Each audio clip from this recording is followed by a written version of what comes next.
Hi అండి. అందరికీ నమస్కారం. Welcome to my channel. ఈ వీడియోలో ఏపీ ప్రభుత్వ ఉద్యోగులకు మరియు పెన్షనర్లకు అదిరిపోయే గుడ్ న్యూస్. ఆర్థిక మంత్రి కీలక నిర్ణయం విడుదల. దీనికి సంబంధించిన పూర్తి వివరాలైతే వీడియోలో తెలుసుకుందాము. వీడియో ఇది ఎక్కడ గాని స్కిప్ చేయకుండా ఎండ్ వరకు చూస్తున్నప్పుడు ఇన్ఫర్మేషన్ పూర్తిగా అర్థమవుతుంది. అలాగే వీడియో చూస్తున్న ప్రతి ఒక్కరు వీడియోకైతే లైక్ చేయండి ఫ్రెండ్స్. ఈ వీడియోని తోటి ఉద్యోగ పెన్షన్ మిత్రులతో అయితే షేర్ చేయండి. కొత్తగా మన ఛానల్ చూస్తున్నవారు ఇంకా ఎవరైనా సబ్స్క్రైబ్ చేసుకోకుంటే వెంటనే మన ఛానల్‌ని సబ్స్క్రైబ్ చేసుకోండి. దీని ద్వారా నేను చేసే లేటెస్ట్ వీడియోస్ అన్నీ మీ వరకు రీచ్ అవుతాయి. ఇక ఆలస్యం చేయకుండా వివరాల్లోకైతే వెళ్ళిపోదాము.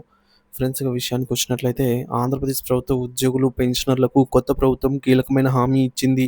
ప్రతి నెల 1వ తారీఖునే జీతాలు, పెన్షన్లు చెల్లించేందుకు కట్టుబడి ఉన్నామని రాష్ట్ర ఆర్థిక శాఖ మంత్రి పయ్యావుల కేశవ్ స్పష్టం చేశారు. అయితే ఇదే సమయంలో రాష్ట్రం ఎదుర్కొంటున్న భయానకమైన ఆర్థిక సంక్షోభం గురించి, గత ప్రభుత్వం మిగిల్చిన అప్పుల గురించి ఆయన చేసిన సంచలన వ్యాఖ్యలు రాష్ట్ర వాస్తవ పరిస్థితికి అద్దం పడుతున్నాయి. ప్రభుత్వం ఇచ్చిన కీలక హామీలు: 1వ తేదీనే జీతాలు, పెన్షన్లు. ఉద్యోగులకు 1వ తారీఖునే జీతాలు అందిస్తామనే మాటకు మేము కట్టుబడి ఉన్నాం. సాంకేతిక కారణాల వల్ల సాంకేతిక కారణాల వల్ల ఎవరికో ఒకరో ఇద్దరికో ఇలా జరగవచ్చేమో కానీ ప్రభుత్వ విధానం మొదటి రోజు నుండే, అంటే నెలలో 1వ తేదీ నుంచే జీతాలు, పెన్షన్లు చెల్లించే ప్రక్రియ అయితే ప్రారంభమవుతుంది. ఒకవేళ సెలవు దినం అయితే తప్ప. ఇక గతంలో జరిగిన ఆర్థిక విధ్వంసం వల్ల 1, 2 రోజులు ఆలస్యమైన మా చిత్తశుద్ధిని శంకించాల్సిన అవసరం లేదని మంత్రి భరోసా ఇచ్చారు. ఆర్థిక వ్యవస్థను గాడిలో పెట్టడమే లక్ష్యం. గత ప్రభుత్వం సృష్టించిన ఆర్థిక విధ్వంసం నుంచి రాష్ట్రాన్ని బయట పడేయటం అంత సులువు కాదు. ఆర్థిక వ్యవస్థను తిరిగి గాడిలో పెట్టడానికి కనీసం 1.5-2 ఏళ్ల సమయం పడుతుంది.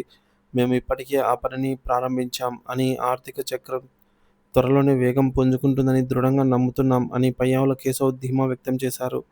రాష్ట్ర ఆర్థిక పరిస్థితిపై సంచలన నిజాలు. మంత్రి పయ్యావుల కేశవ్ రాష్ట్ర ఆర్థిక వ్యవస్థపై కొన్ని దిగ్భ్రాంతికరమైన వాస్తవాలను బయటపెట్టారు.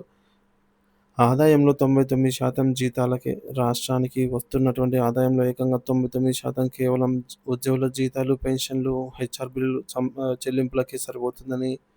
హెచ్ఆర్ బిల్లులు అంటే జీతాలు, పెన్షన్లు ఫ్రెండ్స్. సో, ఆయన ఈ విధంగా ఆందోళన వ్యక్తం చేశారంటే రాష్ట్ర ఆదాయంలోనే 99% జీతాలు, పెన్షన్లకే పోతుందని అంటున్నారు.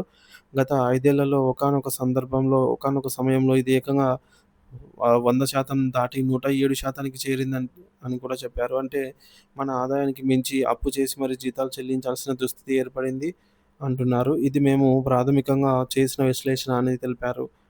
తెలంగాణతో కూడా, తెలంగాణ రాష్ట్రం పొరుగు రాష్ట్రమైనటువంటి తెలంగాణతో భారీ పోల్చితే భారీ వ్యత్యాసం అయితే కనిపించింది.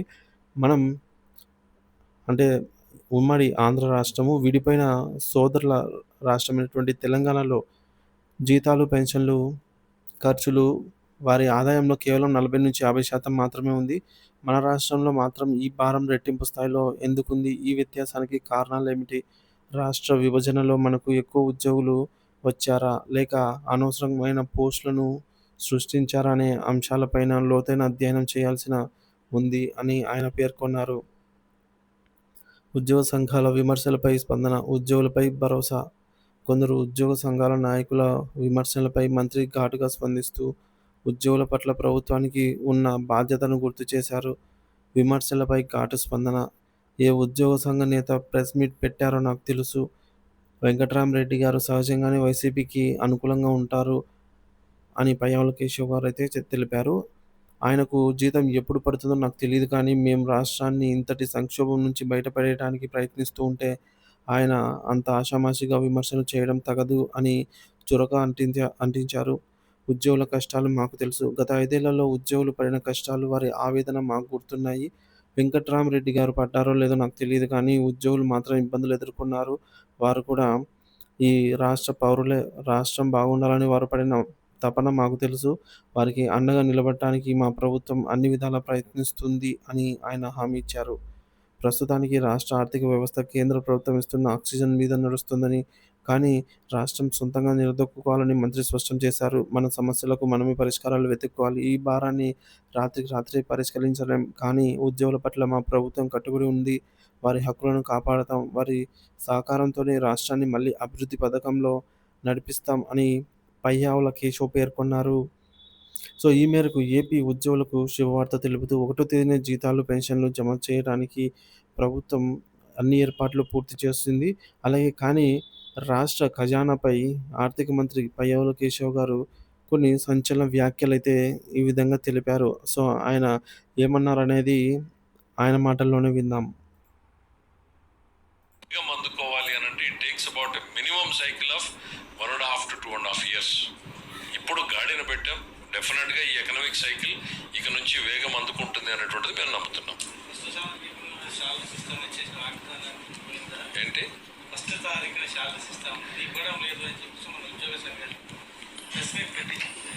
సరే, ఎవరో ఒకరిద్దరికి మిస్ అయ్యి ఉండొచ్చు, కానీ డెఫినెట్గా శాలరీస్ అనేటువంటి Day 1 స్టార్ట్ అవుతున్నాయి. పెన్షన్స్ అన్ని Day 1 వెళ్తున్నాయి.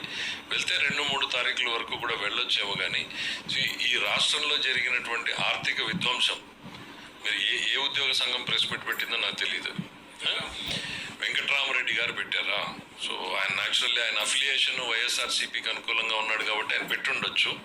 ఆయనకు జీతము ఏ రోజు వస్తుందో నాకైతే తెలియదు. కాకపోతే ఒక్కటి చెప్పదలుచుకున్నా, ఎట్లా పెరిగింది అనేటువంటిది నాకు కూడా తెలియదు. నేను ఉద్యోగ సంఘాల వల్లనే అడిగాను. మనకు కంపారిజన్ తెలంగాణకి తీసుకొచ్చాను. నేను ఇద్దరం ఒకే స్టేట్గా ఉన్నాం, విడిపోయాం. ఇవాళ మన హెచ్ఆర్ బిల్, హెచ్ఆర్ అంటే salaries and pension, employee pensions, ఇది హెచ్ఆర్ బిల్. ఈ రెండు కలిపితే ఎంత ఉన్నాయి అంటే రాష్ట్ర ఆదాయంలో 99% ఈ రెండింటికి వెళ్తా ఉంది. 99% హెచ్ఆర్ బిల్. అదే తెలంగాణకు వచ్చేటప్పటికి ఇట్ ఈస్ అరౌండ్ 40%. నేను చెప్పేది కాగ్ రిపోర్ట్స్ని రఫ్గా మేము వెరిఫై చేసినప్పుడు 45 కాదు, ఒకవేళ కరెక్షన్ తర్వాత వెళ్తే అంటే 50% అనుకోవచ్చు. నేను వాళ్ళని అడిగాను చాలామందిని, ఎందుకు ఇంత గ్యాప్, ఎందుకు మనకి వాళ్ళకి ఇంత గ్యాప్ ఉంది, ఇంత ఎక్స్పెండిచర్ మనకి ఎందుకు పెరిగింది, రకరకాలుగా చెప్తూ వచ్చారు. సంఘాల వల్లే అడిగాను నేను కూడా. ఎందుకనంటే డెఫినెట్గా I believe because they are more experienced.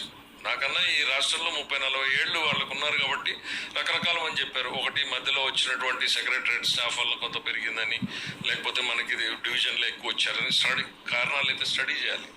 That is the burden the state is going through now. 99%. ఒక year I don't know the year, ఒక 4 years నేను బ్యాక్గ్రౌండ్ చేసినప్పుడు 107%కి వెళ్ళింది. అంటే 7% బారో చేసి మనము హెచ్ఆర్ బిల్స్ పే చేసాం. This was a rough analysis we made. Error can be there, ఒక 1% అటు ఇటు, కానీ this is the rough analysis. So this is the burden. మరి అట్లాంటి పరిస్థితుల్లో మేము గాడిన పెట్టి తీసుకొస్తా ఉంటే వెంకట్రామరెడ్డి గారికి అంత ఆషామాషికి ఏం కనపడిందో నాకైతే తెలీదు.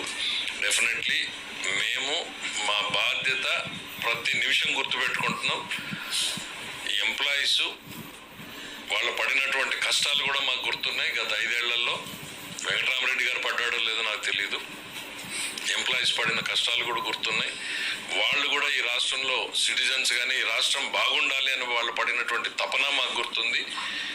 వాళ్ళకి సపోర్టివ్గా నిలబడడానికి డెఫినెట్గా మా ప్రభుత్వం అన్ని ప్రయత్నాలు చేస్తూ ఉంటుంది. 1వ తారీఖున ఇవ్వాలనేటువంటి కమిట్మెంట్తోనే మేము పనిచేస్తూ ఉంటాం.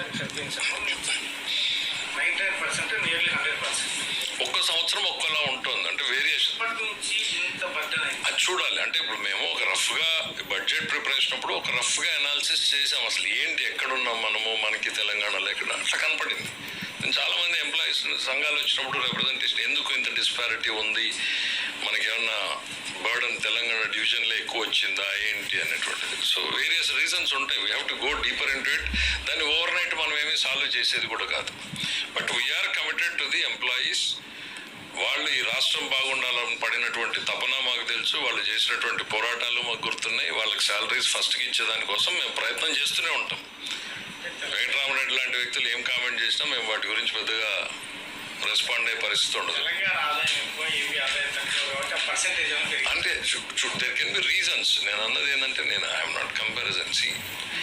ఎందుకు డిస్పారిటీ అనేది చూస్తా ఉన్నప్పుడు ఇక్కడ ఏది బ్లేమ్ గేమ్ కాదు, ఇంకోటి కాదు. అంటే మనము డిఫరెంట్ సర్కమ్స్టాన్సెస్లో ఉన్నాము. మనం సొల్యూషన్ ఎత్తుక్కోవాలి. ఇప్పుడు మనకి ఇప్పుడు గవర్నమెంట్ ఆఫ్ ఇండియా ఏదో ఆక్సిజన్ ఇస్తుంది కాబట్టి మనం నడవగలుగుతూ ఉన్నాం.